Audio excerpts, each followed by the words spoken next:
Well, good morning, everyone. Thanks for joining us. You are in the Small A Advocacy, the Parents' Voice at School, a Voice for All Children workshop. And Nora, are you here and ready to go? I am here and I'm ready to go. Ready to start. Let's get after it. All right. Okay. So, welcome to the Small A Advocacy, the Parents' Voice at School workshop.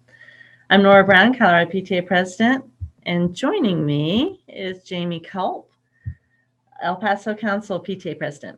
We're so glad that you're joining us today to discuss being an advocate for your families, children, and teachers at your school and local area. Jamie and I have both been engaged with PTA for several years. I have about 25 years experience at elementary, middle, and high school, and of course, council and state. I also served for 8 years as Colorado Springs D11 school board member, and Jamie's been actively engaged for 8 years at elementary, middle, and council levels. We both know what life is like as a local unit leader, and we want you to know how much we appreciate the work you do. As Mr. Rogers says, anyone who does anything for a child is a hero. You are our heroes. Okay, so we want to start off with a little history of PTA because this advocacy thing isn't new. It's the foundation of PTA. Alice McClellan Burney and Phoebe Apperson Hurst began PTA in 1897 to mobilize parents and communities to be a voice for children being worked in the factories in unsafe conditions and unable to have time to go to school. Their first meeting, where they anticipated 20 people, turned out to be 2,000 people. And their first advocacy effort was to adapt child labor laws. So PTA has been fighting for children's education, health, and safety ever since.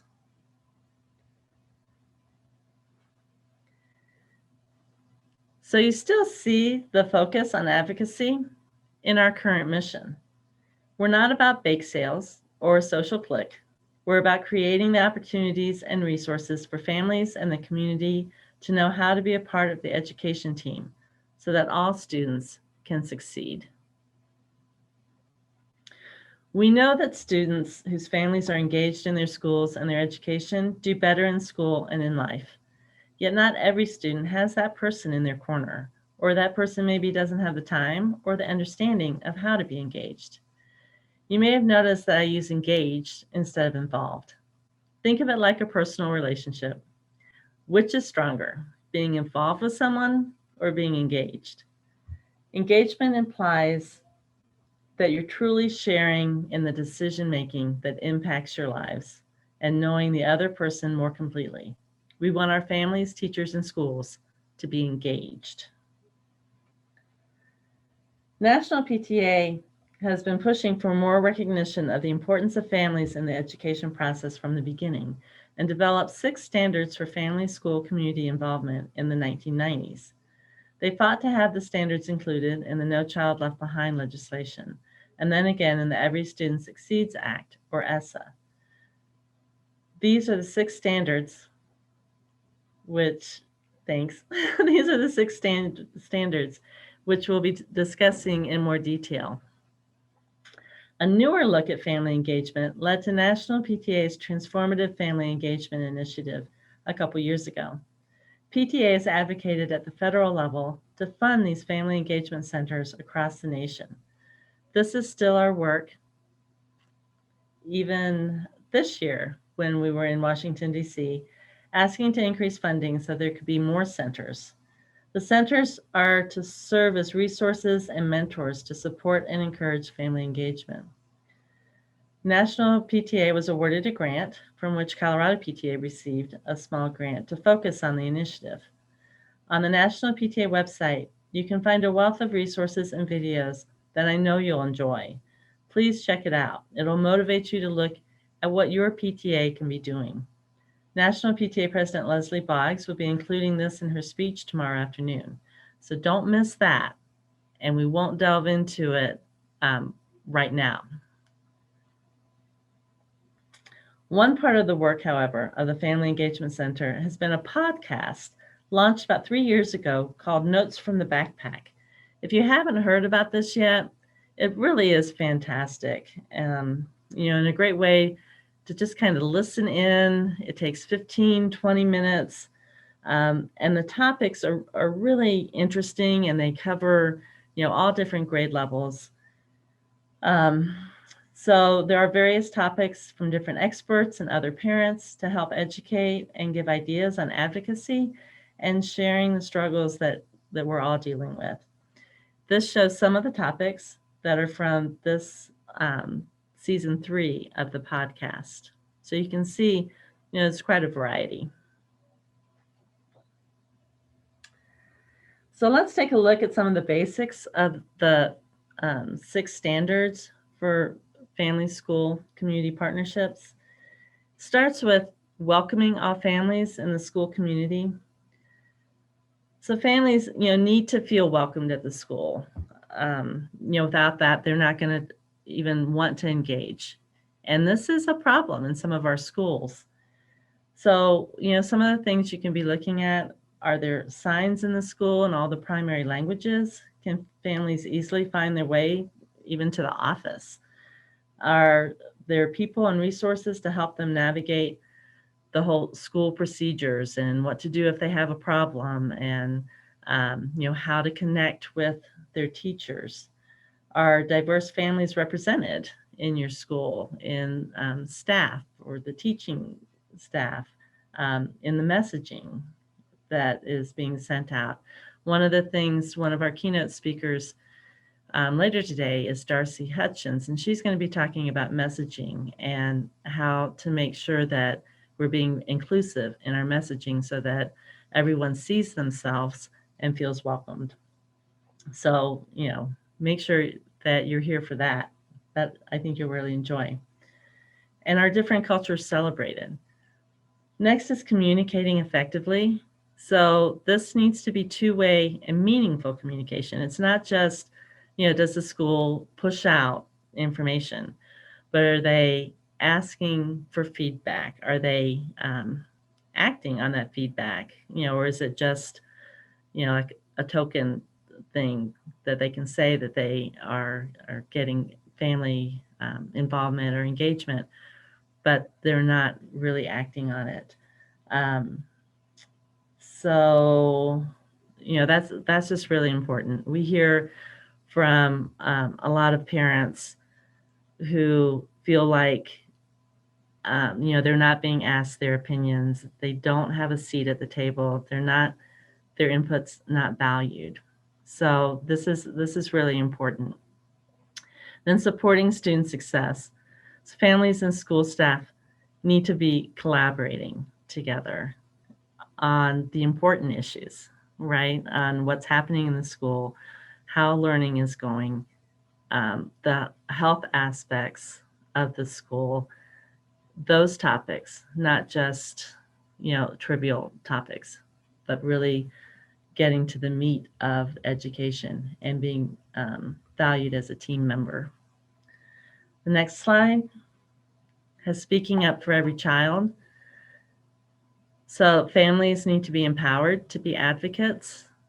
So they need to be respected if they speak up. They need to be treated fairly and have access to all the learning opportunities. Sharing power.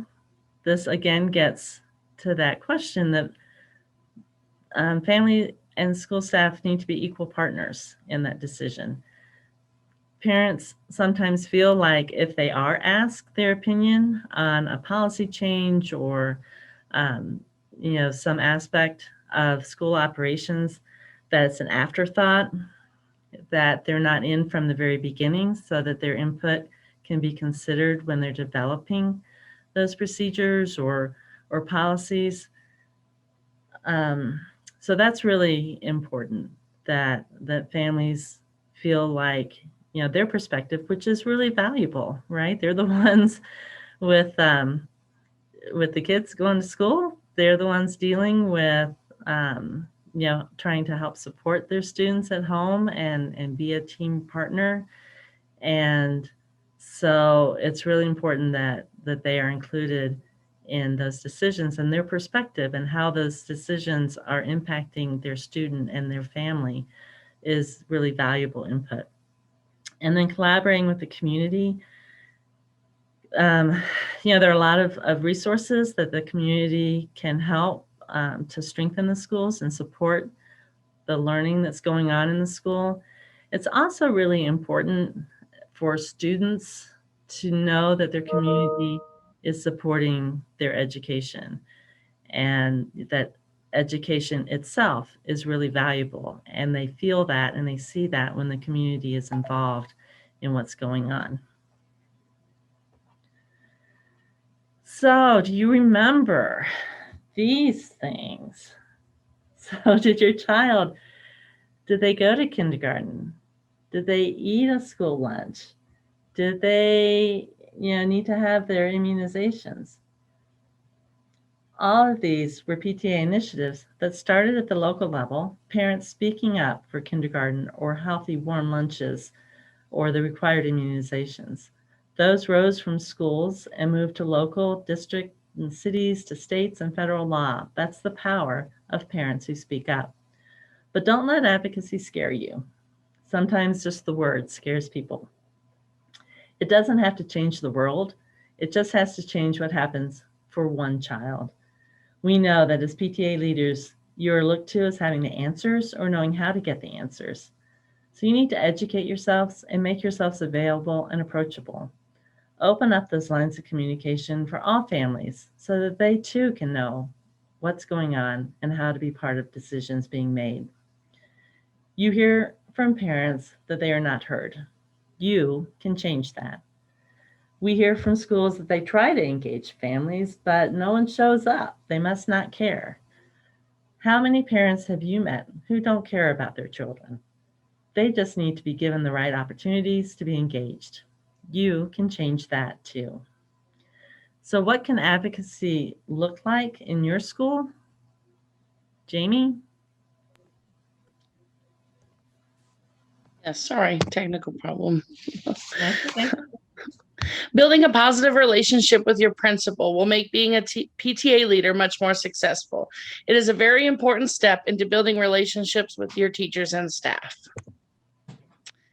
The following is a clip from a great new national PTA resource. I will share the link of the entire video in the chat and encourage all of you to watch the full video later. National PTA has many other great resources available to you too. Please visit pta.org and check out National PTA's YouTube channel. When we asked principals what they personally value about PTA, they told us they value the partnerships, collaboration, and supportive relationships they share with PTAs. They say they value the communication and community connections that PTA provides. Tom Santo and other principals surveyed say they value PTA as a force that, when combined with the teaching staff, administration, and students, can create what Tom Santo called a tidal wave of excellence for the school. Principals value PTA's advocacy for all children, and they value PTA's ability to take action. Other school principals echo Angela Hodges' comments shown here on the slide and value PTA because of the passion, commitment, and heart shown by PTA leaders. So if your PTA's relationship with your building's principal is less than ideal, how about changing the dynamic by having a conversation that starts like this? Our PTA wants to work with you, your staff, and the students and families of the school to create excellence in the school. We will lead that discussion in the community. Let's talk about how we get started. Here are a few of our ideas. We'd love to hear yours. Could this approach start a useful conversation? We asked principals about the benefits PTAs bring to their communities. Most emphasize the opportunities PTA brings to engage the community at large and connect the school to the community. They said PTA was a bridge between the community and school and a voice beyond the schoolhouse. And because of that, they say PTAs can support school goals in a way a principal cannot. And PTA can provide feedback to help principals communicate more effectively with the school community. and they cited PTA's events and assemblies as a way to increase community engagement. If your PTA's relationship with the principal is just so-so, how about planning a meeting with the principal to discuss how your PTA can bridge the gap between home and school? Or a meeting to talk about how your PTA can work with the school to promote school goals and identify resources? And while you're at it, how about a meeting to talk about how PTA's events and activities this year can increase community engagement and involvement? Might this be a good way of beginning to build a better relationship, a more collaborative relationship, instead of having PTA just be a source of funding for the school's to-do list? PTA also advocates on behalf of teachers. Our voice as a PTA can be a powerful voice for them as well as for all children. When PTAs have good relationships with teachers and staff, we are showing other parents that it can be done, and we're also helping teachers and staff to see that parents and community members want to be part of the PTA team and have a beautiful partnership. PTA should advocate that parents honor and show appreciation for teachers and staff. They work hard to teach and support our kids every day.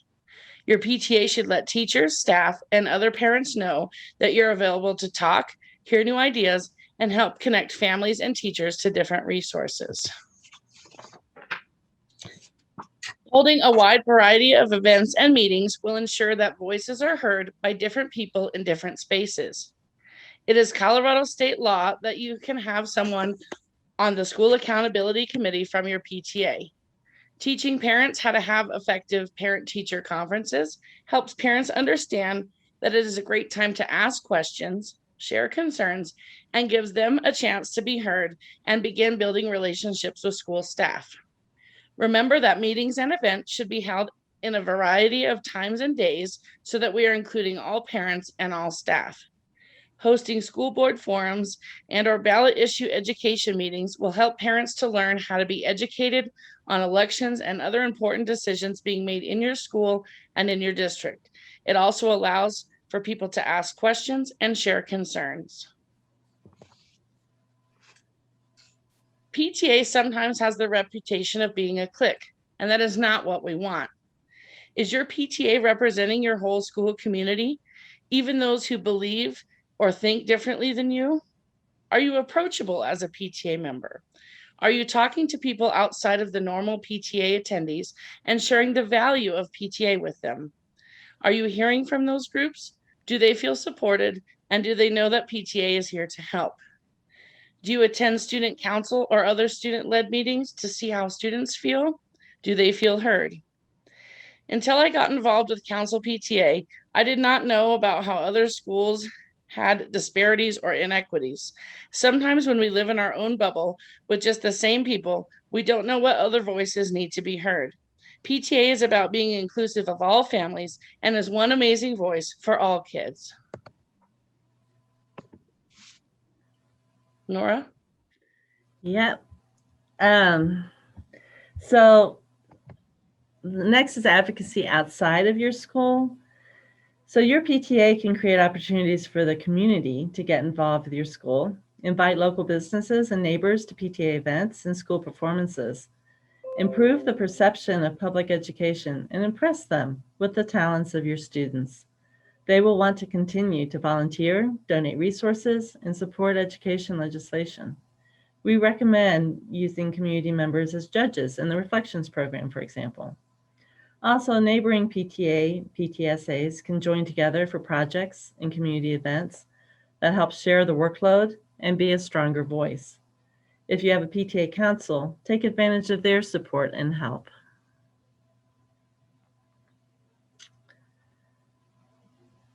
So your school board and the district. Your school board makes policy decisions for your school. You should get to know board members and build relationships. Invite them to your school events, schedule regular chats, find out what's going on in the district and what decisions they're grappling with. The school board is elected by the community to represent the community's interests and concerns, and they can't do that if they don't hear from you. They benefit from knowing what's going on in the schools as they make their decisions on policy and budget. As a board member, I used to love going to the schools and connecting with families and students. It made my work come alive and put a face to the decisions that we were making at the school level. And it helped us to make those decisions. So when things are happening at the school board members don't necessarily know all those things. So, and they might not feel like, that they would be welcome. So, reaching out with an invitation to them would be really appreciated.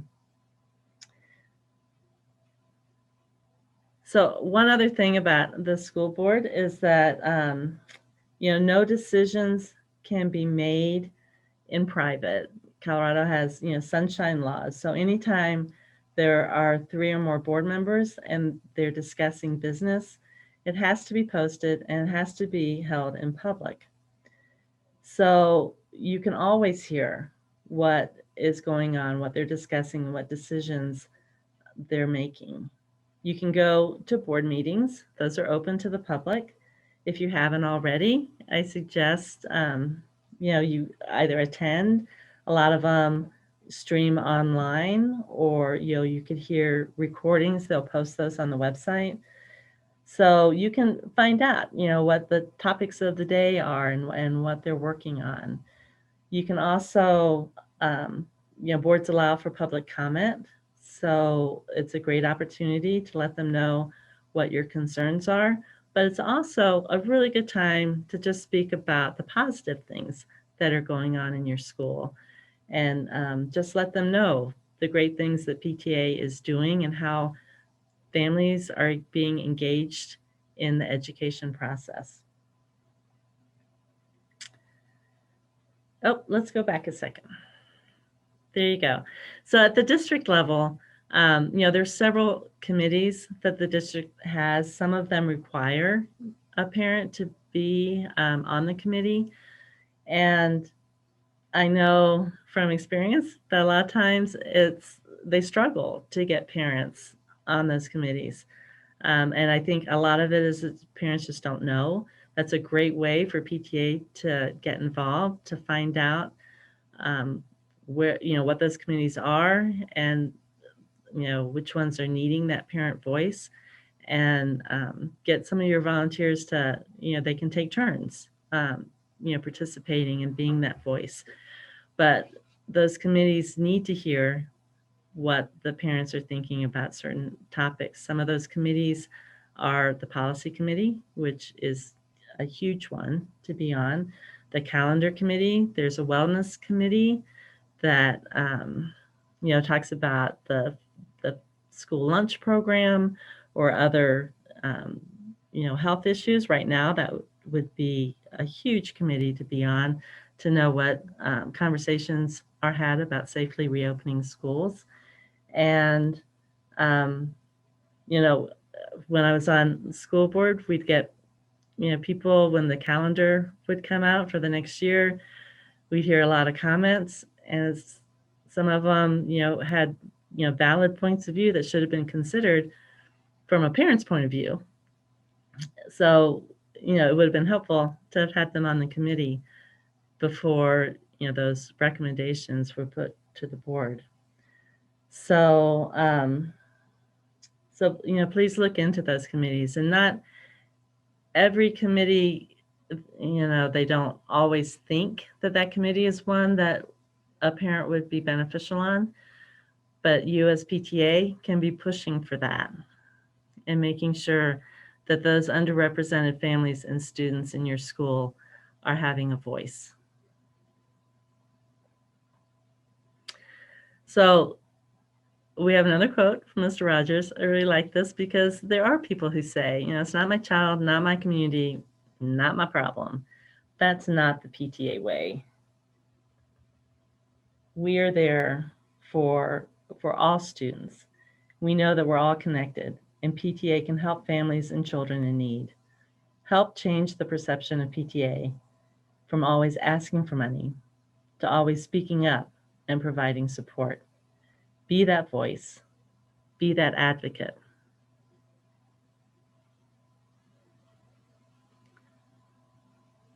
Our children are worth it. I think a lot of people are afraid of the word advocacy, thinking that it only has to deal with legislative work and, testifying at the Capitol on bills. And that's also important. That's what we refer to in PTA as the big A. The little a is the mighty A, because that's the work that you do at your local level where real change and real supports happen. So PTA is a huge factor in that work, and you need to be there to help support your families and make sure that they feel heard.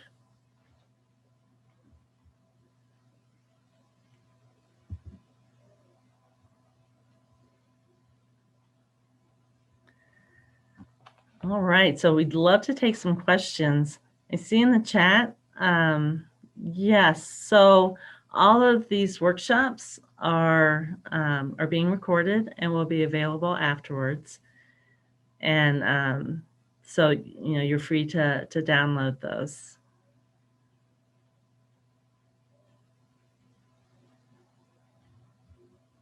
Any other questions? Put that in the chat for us. It's good to see so many of you here and representing areas across the state. Do I know when they'll be available? We are hoping to have all of them uploaded. We want to go in and just make some edits and clean up some of the video and make sure that we have links to materials. So we are anticipating within a week that we'll be able to have them available. Other questions? Is there someone at Colorado PTA available to come to a local school PTA to give this type of presentation? Absolutely. That's what we're here for. So if that would help you, we'd love to do that. So just contact our office. The email is office@copta.org, or call the office number, and we'll have someone get in touch with you and schedule that.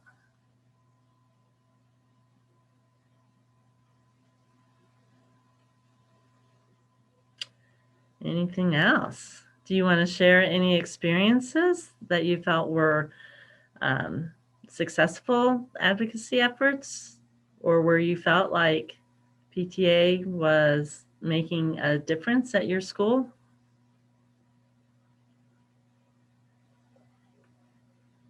Think about that. And looking at the chat, how do you recommend engaging parents from diverse backgrounds? We have a primarily white upper class middle school, and I'd love to have representation from all our parents. Great question. So one of the things that we're doing at Colorado PTA is partnering with different groups across the state who are also parent advocates for different demographics, because we know we don't know it all. We don't know what those needs are and how to address them successfully. So the best thing we can do is partner with some other groups.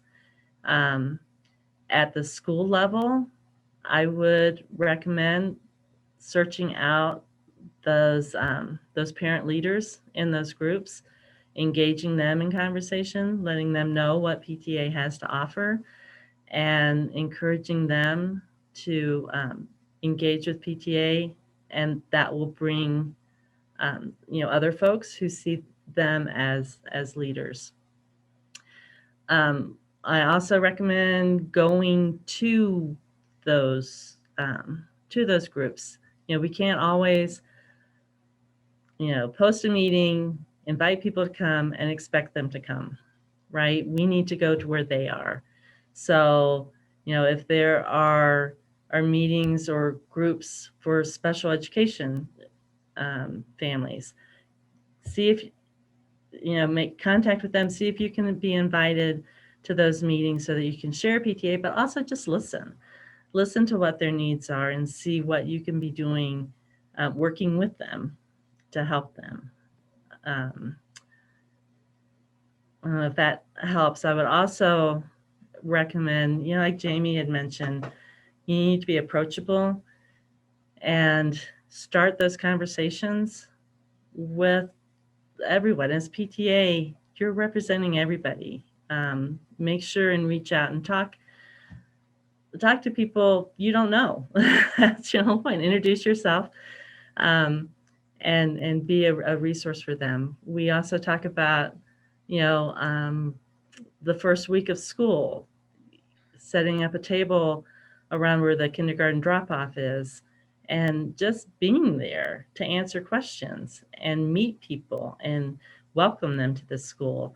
And you're not asking for membership, you're not asking for money. You're introducing yourself and PTA as being a resource for them, and making sure they have your contact information and that they feel like they can ask you questions. All right, we have another question that says, any suggestions for turning a PTO into a PTA? Lots of them. Jamie, you want to take it? Again, it's to really share the value of PTA, that we are an advocacy organization. We do collect membership, but that you have a huge support. So in Colorado, as you heard earlier, we have 6 regions, 5 councils, and over 300 PTAs. So you have that support. You have your council of region support. You also have the network of the other PTAs with you, and there's accountability. So we do require things as an umbrella under Colorado PTA, that you do a financial review, that you collect membership dues, that you have insurance. And those things don't always come with those other parent groups. And then that you have the training and support, that you can call your council president or your district liaison. And if they don't have the answer, there's field service, there's the state board, there's lots of opportunities to feel supported and to get you the resources that you need to run a successful PTA. And to start that, you can always invite one of the PTA people from Colorado PTA or a council to come and do a PTA presentation at another parent group and share that information with you. Yeah, great question. Next question. My husband is the president and I am the secretary. We were brainstorming on how to get feedback from the parents on the best way to get them more involved in the PTA. Earlier, we talked about in a different workshop, surveys. Ask the parents what they want and what they need from PTA, and how we can, again, and share the value with those people. If they understand that this is more than bake sales and fun runs and fundraising, people will want to be involved. They will see, that we are making a difference in the lives of all kids all the time. And the other thing is that you can really just sit and listen to them and strike up that conversation. They may not have any idea what being a part of a PTA is about. Thank you. Do you mind if I jump in? I'm Jessica, is the one that asked the question. What the vibe that we kind of get from the parents, because we've had our tables set up at every event at the school and everything, is that they're like, yeah, that's cool, and they kind of move on. It's like interested disinterest. Does that make sense? Yeah, one of the things I think too, because I would get a lot of people feeling like if they join PTA, we just want them to come to a meeting, or it's another meeting. And that's not necessarily, you don't need to do that. It's the support of what PTA is doing in the school. And one of the things we found was that people didn't know what PTA was doing in the school. So PTAs traditionally don't really promote yourself. The things that you're doing, people don't know that it's PTA that's responsible for making that happen. So when they see the different things that PTA is sponsoring, they can see the value that PTA adds to their school. So I think that's really important. I'd also add that one of the guidelines that PTA has is a 3-to-1, that you offer 3 programs for every one fundraiser, because you don't want everybody thinking that PTA is just a fundraising mechanism for the school. You're there to provide, parenting resource programs, literacy programs, help with homework. One of the things as far as being welcoming, we have some resources for being like a secret shopper kind of a thing that you can hand out to parents that ask them, how was their experience? Were they greeted when they came into the office? Did they feel welcome? Did they know how to navigate around the school? Did they know how to, call for attendance, or lots of those different kinds of questions that you can get their feedback. So it's not just a survey, but they really feel like their input has value. As far as, the workshops being transcribed in Spanish, I love that question. That's one of the things that we're looking at in a holistic way with Colorado PTA. Our new newsletter platform, we selected them specifically because they offer translation in several different languages. We have been working with Claro, which is a Latino parent advocacy group, to get a member on our board. And we have families that are interested, but they need translation services here. So we're looking into that as well for our meetings and to support our work with our units. But we're looking at wholly, we need to translate a lot of our materials in Spanish. We understand that. And we want to provide that the audio translation during meetings. So we're looking at including that in our budget. It's pricey, but it's definitely something we want to do. That's a huge demographic that has, a lot of needs and concerns that we want to address, and so we're willing to be investing in that. At the local level, I think a lot of your districts, I would approach your principal and find out from the district or the school what translation services they have. And if they don't have that, you need to be advocating for that as well. And maybe you can partner to get those services available. We have another question. Do you have advice for parents who feel that the principal takes negative feedback personally? I'm gonna let you take that one, Nora. Oh, I was gonna say, I'll let you take that one.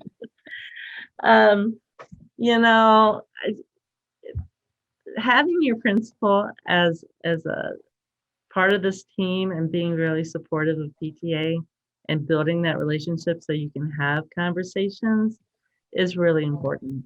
I think if you have that relationship, then you can have some discussions that that aren't confrontational.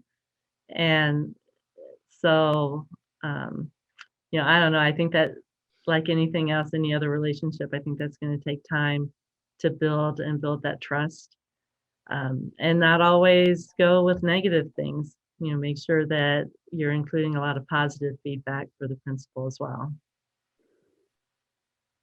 Right. And sometimes it just takes a little bit of time to build that relationship. And that trust is a two-way street with your principal. So sometimes, principals are new to PTA and they don't know what we're doing and we want to be involved in their school. And they're like, wait a minute. So we do, the emphasis of having that relationship. And when you start that relationship, sometimes it just takes a little bit more time. But please keep trying and reach out if you need more support. We're always here to help you navigate that relationship.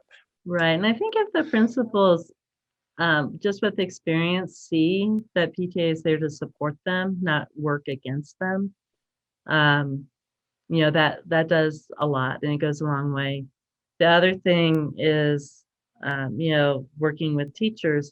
Teachers don't get that in their classes at school, as how to work with parents. I don't think that's Parents 101 is not in their curriculum, but and a lot of teachers are intimidated by parents, and they don't know how to utilize them in the classroom. They don't know how to work with them.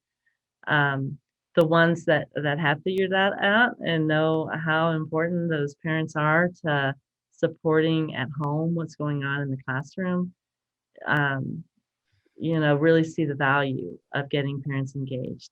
But I think some teachers, they have a bad experience maybe with a parent who's pushy or demanding, or always creates drama and conflict, that some have a hard time working with parents, and so we just need to be um, welcoming them, including them, and having them see the positive benefits of that parent involvement. So there's a comment. We have a hard time getting teachers to come, even changing the time this year and nothing. I will say this year has been emotionally taxing on our teachers. And I think that I don't want to give them a pass, because I believe teachers really need to be that T in PTA sometimes, and they're not. But this year, I think one more meeting just might have been too much, honestly, for the teachers. I know how I feel. Like, I have meetings, my kids have been virtually learning most of the year, and it was just hard. So I urge you to keep trying and moving into next year. But again, maybe ask the teachers, what do you want out of the PTA? What do you want to partner with? Is there anything we can do to support you? Also, sometimes, PTAs tend to bring too much business into the meeting, like instead of committee reports and that kind of thing. And they're so long that isn't what our teachers or our parents want. So maybe try changing that up to having a discussion, which leads me to the next comment. Our school has found that virtual meetings are much better attended, and that meetings that have a message, so school safety, mental health support, budget discussions, are more highly attended. So yes, so if you have a guest speaker on, youth mental health, or a variety of different things, I think you will get those people to come. And again, sometimes we're not going to get them, and we have to be okay with, we're just going to keep trying, and we can always circle back and ask them again, what can we do to entice you to come to the meetings? All right, this one says, in Boulder we have a PTA and an FET. FET is the PTA for non-English speaking parents. What we are currently trying to do is merge both groups so we can have a bigger, and stronger and more diversified PTA. It is a wonderful time to bring all the different backgrounds and cultures together and to stop separating these people. If you're having trouble bringing diversity to the PTA or the school in general, it would be a great idea to shadow a district or school like the one I work at. That's awesome. I'd like to comment. So there's a comment here that school administration includes any PTA items in their regular weekly emails, which includes most of the school parents. That's great. Work with your principal to make sure that PTA materials can be included in in their communications. I know a lot of PTAs maybe have space in a school newsletter. The website also, a lot of schools will allow access on their website to a PTA link, so that parents going to the school's homepage can also get information about what PTA is doing. We were thinking of doing a come meet your community hosted by PTA, something that has no agenda, just to getting to know each other. Has anyone had success with that? I have not personally done that, but I wish that there have been times as a local unit leader I did do that. Yeah, so one of the things we've talked about at the high school I was at was having buses pick up seniors in some of the senior centers in the neighborhood and bring them to the school for a performance, a theater performance or a music performance. It's a win-win, and that's really popular to bring them in, and then you can, make sure that they get information about PTA, and if they're interested in volunteering, or just being a part of what's going on in the school. It's really important. It's great PR too for their school. Especially seniors are kind of afraid of high school students. But once they get in there and see the amazing things they're doing and actually interact with high school students, they're not so afraid, and they see that public education is serving the community well. So a good question from our brand new El Paso unit that just chartered last week. Is it just as difficult to get more parents to attend PTA meetings or to volunteer for different events? I will tell you, as a new school, I don't foresee you having either one of those issues, but sometimes, yes, it is hard to do both of those things, I think, equally. But again, knowing your community and knowing what they want, if parents really want to support an activity, they will show up to volunteer. And if parents are interested in what's happening at the PTA meetings, they will come to the meetings. Right. So And one of the things too, at your meetings, like Jamie said, you don't want it to be just all business. Nobody wants to sit in in a meeting that's just all business.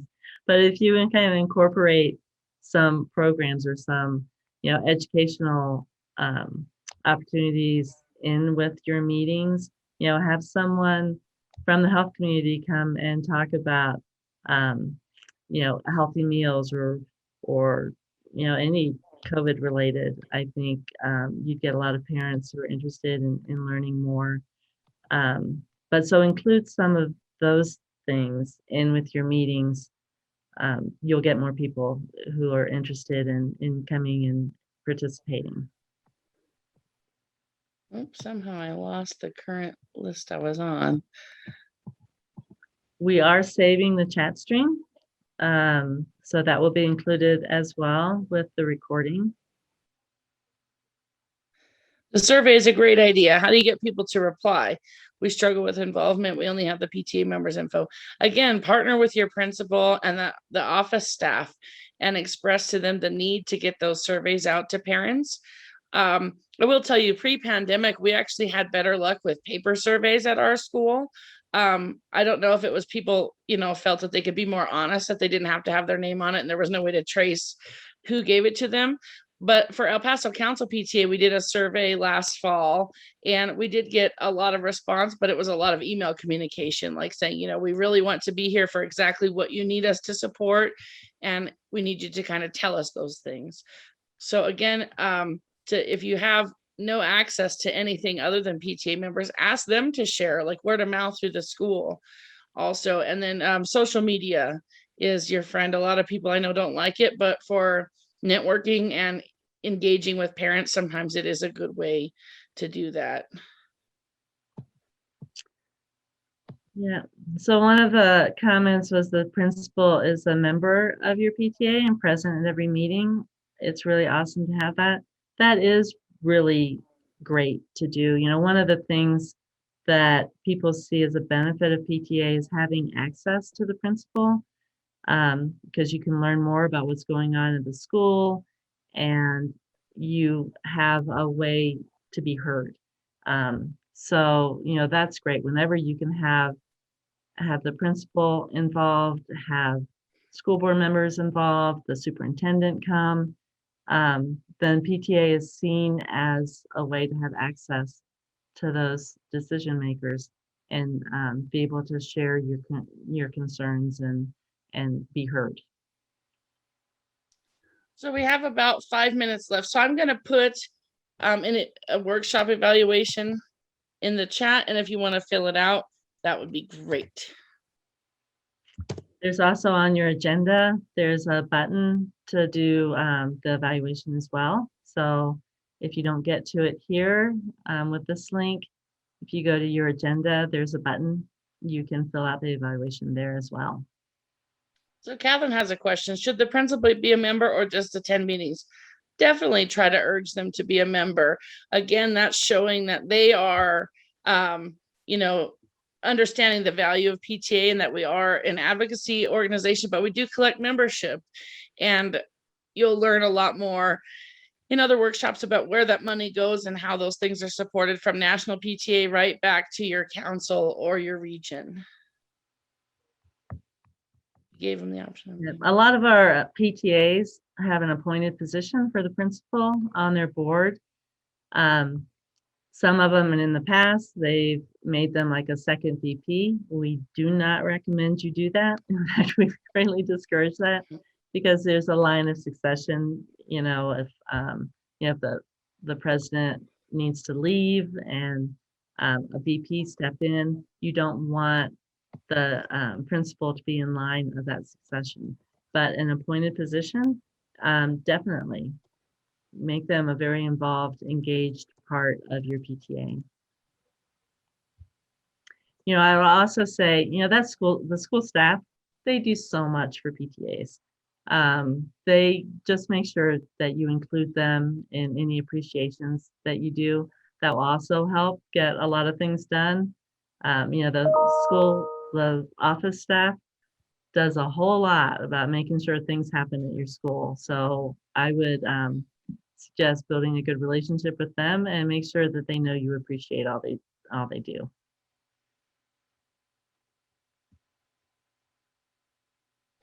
Anything else?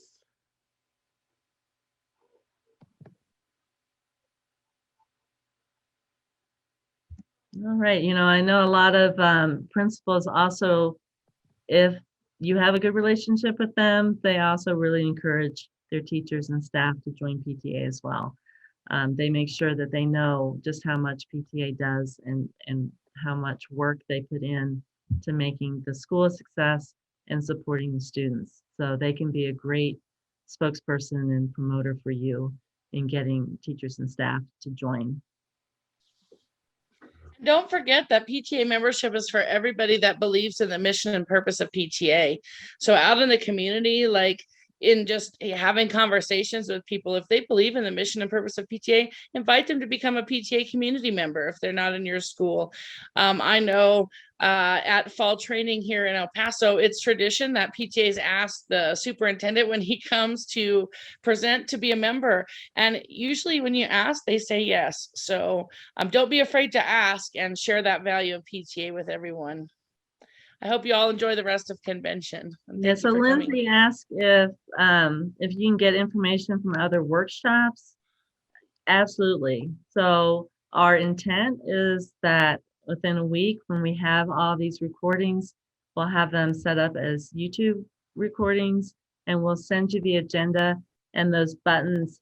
Rather than joining a session, you'll be able to have a link to the recorded workshop. So you'll be able to access any of the workshops.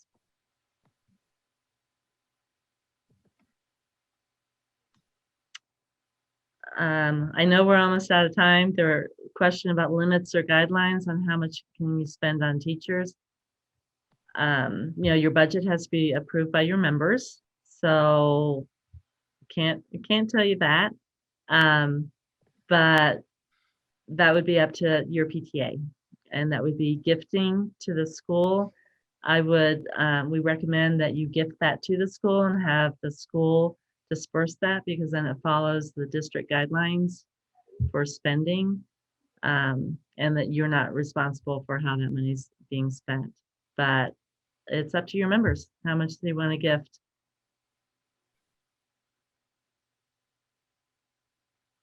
Okay, I think we're done. Thank you all very much for attending this, and I hope you got some information that you find useful and you can take back to your PTA, PTSAs.